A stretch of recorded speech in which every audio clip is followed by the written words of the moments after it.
Students, good morning. बच्चों, आज हम करेंगे आपकी सुरभिक की बुक का लेसन नंबर 15, वीर अभिमन्यु। आप सभी जानते हो कि वीर अभिमन्यु कौन थे। वीर अभिमन्यु अर्जुन के पुत्र थे।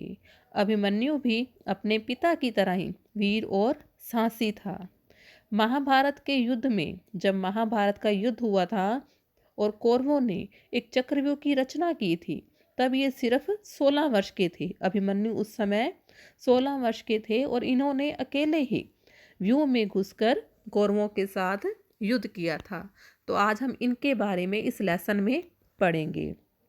अब हम लेसन स्टार्ट करते हैं। स्थान है पांडवों का शिविर, जहाँ पर पांडवों का शिविर लगा हुआ है, ये उस स्थान के बारे में बात हो रही है। तो धर्मराज युधिष्ठिर कुछ सोच रहे थे। उनके पास ही भीम खड़े थे। इसी बीच नकुल आते हैं। कहते कि युधिष्ठिर जो थे, पांडवों के भाई था, वो कुछ खड़े हुए सोच रहे थे और भीम भी उनके पास खड़े थे। उसी समय नकुल वहाँ पर आते हैं और युधिष्ठिर से कहते हैं कि भैया, आयुद्ध का समाचार बहुत बुरा है। युधिष्ठिर पूछते हैं कि क्या हुआ। तो नकुल जवाब देते हैं कि कौरवों ने दक्षिण में युद्ध आरंभ कर दिया है। श्री कृष्ण और अर्जुन उधर चले गए हैं। उसी समय सहदेव भी वहाँ पर आ जाते हैं। तो सहदेव कहता है कि भैया, गुप्तचरों से समाचार मिला है कि गुरु द्रोणाचार्य ने आपको पकड़ने की प्रतिज्ञा की है। इसके लिए उन्होंने चक्रव्यूह रचा है। चक्रव्यूह होता है बच्चों, सेना को चक्रव्यूह होता है कि सेना को चक्र या फिर पहिए के आकार में ऐसे सजाया जाता है कि द्वारों को पार करना बहुत मुश्किल हो जाता है। द्वार को भेद कर अंदर जाना बहुत मुश्किल होता है। तो कहते हैं कि उन्होंने आपको पकड़ने की प्रतिज्ञा की है, द्रोणाचार्य ने, और इसके लिए उन्होंने चक्रव्यूह रचा है। तो भीम कहते हैं चक्रव्यूह रचा है, अच्छी बात है, कोई बात नहीं, मैं उन्हें देख लूँगा। तो युधिष्ठिर कहते हैं कि अर्जुन को दूसरी ओर युद्ध में फंसाकर और इधर चक्रव्यूह की रचना की है। इसमें कौरवों की अवश्य ही कोई चाल है। युधिष्ठिर को लगता है कि एक ओर तो उन्होंने अर्जुन को युद्ध में फंसा रखा है और दूसरी ओर उन्होंने चक्रव्यूह की रचना की है युधिष्ठिर को पकड़ने के लिए। इसमें अवश्य ही कोई ना कोई वो और चाल चल रहे हैं। भीम कहता है कि कोई बात नहीं, हम उस चक्रव्यूह को तोड़ देंगे। वो अपनी गदा को घुमाते हुए कहता है कि हम उस चक्रव्यूह को तोड़ डालेंगे। तो युधिष्ठिर जवाब देता है कि तुम अवश्य वीर तो हो, बहुत बलवान हो, ताकतवर हो, परंतु चक्रव्यूह को नहीं भेज सकते, मतलब कि चक्रव्यूह को तोड़कर अंदर नहीं जा सकते। तो भीम पूछता है कि क्यों, मैं उसके अंदर क्यों नहीं जा सकता। तो युधिष्ठिर जवाब देते हैं कि चक्रव्यूह को तोड़ना केवल श्री कृष्ण और अर्जुन ही जानते हैं, पर वे दोनों इस समय यहाँ पर नहीं हैं। और उसी समय अभिमन्यु वहाँ पर आ जाता है। तो अभिमन्यु कहता है युधिष्ठिर से कि तात, ये अभिमन्यु तो है, मैं उस चक्रव्यूह को तोड़ने की प्रतिज्ञा करता हूँ। तात का मीनिंग होता है बेटा पिता। वो युधिष्ठिर से कहता है कि तात, अभिमन्यु तो है, इस चक्रव्यूह को तोड़ने की मैं प्रतिज्ञा करता हूँ, आप मुझे आशीर्वाद दीजिए।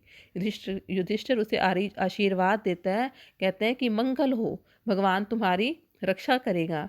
तो अभिमन्यु कहता है कि मुझे आज्ञा दीजिए कि मैं ये चक्रव्यूह तोड़ पाऊँ। युधिष्ठिर कहते हैं कि चक्रव्यूह को तोड़ने की जो कठिन विद्या है, तो अभिमन्यु बीच में ही बोल पड़ते हैं। वो कहते हैं कि तात, मैं चक्रव्यूह को तोड़ने की विद्या जो है वो जानता हूँ, क्योंकि जब मैं अपनी माँ के गर्भ में था, मतलब कि जब मैं होने वाला था, अभी हुआ नहीं था, जब मैं होने वाला था, तब ये विद्या मैंने अपने मामा श्री कृष्ण से सुनी थी कि चक्रव्यूह में कैसे घुसना होगा और उसके द्वारों को कैसे तोड़ना होगा। वो कहते हैं कि 6 द्वारों को तोड़ना मेरे को बहुत अच्छी तरह आता है, मैं इसके बारे में सब कुछ जानता हूँ।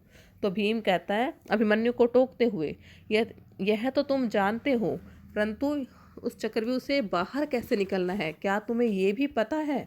तो अभिमन्यु कहता है कि नहीं तात, मुझे चक्रव्यूह से बाहर निकलना नहीं आता, परंतु मैं कर लूँगा, ये ज़्यादा मेरे लिए बहुत मुश्किल काम नहीं होगा। तो सहदेव कहते हैं कि कुमार तुम जैसा सोच रहे हो वैसा ये इतना आसान काम नहीं है। वो अभिमन्यु को कहता है कि बेटा जैसे तुम जितना ये सोच रहे हो कि मैं चक्रव्यूह के अंदर चला जाऊंगा और बाहर भी आ जाऊंगा, तो ये उतना आसान काम नहीं है। फिर भीम कहता है कि कुमार युद्ध में जाने का ये तुम्हारा पहला अवसर है। अभिमन्यु कहता है तो क्या हुआ, इसका अंदर जाने का अवसर मुझे देना चाहिए। युधिष्ठिर कहता है किंतु तुम्हारे जैसे सुकुमार बालक को हम चक्रव्यूह में कैसे भेज दें। अभिमन्यु कहता है कि तात मैंने प्रतिज्ञा की है, यदि मैंने चक्रव्यूह नहीं तोड़ा तो संसार मेरे बारे में क्या कहेगा। आप मुझे आज्ञा दीजिए, मैं चक्रव्यूह तोड़ने में देर नहीं लगाऊंगा। सहदेव कहते हैं कि ओह इतना आवेश, आवेश होता है बच्चों क्रोध, कहता है कि इतना क्रोध, किंतु तुम्हारा हठ करना ठीक नहीं है। भीम कहता है कि हम तो सभी तुम्हारी हट के आगे हार मान जाते हैं। तो फिर नकुल कहता है कि भैया अब आप ही इसे समझाइए, क्योंकि अभिमन्यु किसी की बात मान नहीं रहा होता, तो वो जिद करके बैठा है कि मैंने चक्रव्यूह में जाना ही है। तो युधिष्ठिर हैं वो उसे कहते हैं कि पुत्र अभी युद्ध में जाने की तुम्हारी उम्र नहीं है, तुम केवल 16 वर्ष के हो। तो अभिमन्यु कहता है सिंह का बच्चा छोटा होता है फिर भी वह वन के प्राणियों को भयभीत करता है। वो करता है ना, कहते हैं कि जब जंगल में शेर का बच्चा छोटा सा होता है परंतु फिर भी उससे सभी जानवर डरते हैं। तो कहते हैं नहीं, आप मुझे, वो जिद कर लेता है कि मुझे चक्रव्यूह में जाने दिया जाए। युधिष्ठिर कहते हैं अभिमन्यु कहता है कि यदि मैं चक्रव्यूह में मारा भी गया तो, अभी वो बात कर ही रहा होता है कि युधिष्ठिर उसको बीच में टोक देते हैं। वो कहते हैं कि ऐसी अशुभ बातें मुंह से नहीं निकालते। अभिमन्यु कहता है कि पिताजी बराबर कहते हैं कि वीर को मृत्यु का भय नहीं होता। वो अर्जुन की बात कर रहा है कि उसके पिताजी ने उसको समझाया हुआ है कि जो वीर होते हैं वो मृत्यु से नहीं डरते। वो कहता है कि मैं भी वीर हूँ, वीर और पराक्रमी पिता का पुत्र हूँ। युद्ध भूमि में शत्रु से लड़ते हुए यदि वीरों को मौत मारा भी गया तो मेरा नाम संसार में सदा अमर रहेगा। वो कहता है कि यदि मैं युद्ध में मारा भी गया तो कोई बात नहीं, मेरा नाम तो अमर हो जाएगा। युधिष्ठिर कहता है कि पुत्र तुम्हारी इन्हीं बातों से मुझे बहुत डर लगता है। अभिमन्यु कहता है कोई बात नहीं, ये ना हो कि कल को संसार मुझे कायर कहे। क्या आप चाहते हैं कि सारे मुझे बाद में कायर कहें।